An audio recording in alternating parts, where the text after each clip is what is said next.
mettre fin à la traite des êtres humains, nous devons d'abord voir les personnes qui en sont victimes.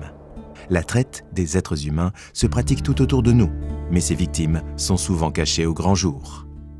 Il n'existe pas de profil unique de victime de la traite. Pourtant, le risque de tomber dans le filet des trafiquants augmente pour les personnes appartenant à des groupes sociaux marginalisés ou présentant des vulnérabilités personnelles particulières. La pauvreté, le besoin de travailler et la pression exercée par les familles pour obtenir une vie meilleure peuvent exposer les gens à être trompés en leur faisant croire qu'un nouvel avenir leur est offert. Être reconnu légalement comme une victime est un travail difficile. Les victimes de la traite sont confrontées à la difficulté de prouver qu'elles ne sont pas coupables d'autres crimes, tels que la violation des lois sur l'immigration, le travail ou la famille. Et elles doivent généralement prouver qu'elles n'ont pas consenti à leur exploitation.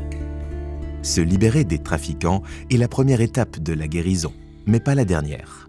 Talitha Koum a constaté que les victimes doivent pouvoir avoir accès à la justice, à des possibilités de réunification, aux droits de travail et de résidence, à l'éducation, au logement, à un soutien et un accompagnement psychologique et spirituel, ainsi qu'aux soins de santé.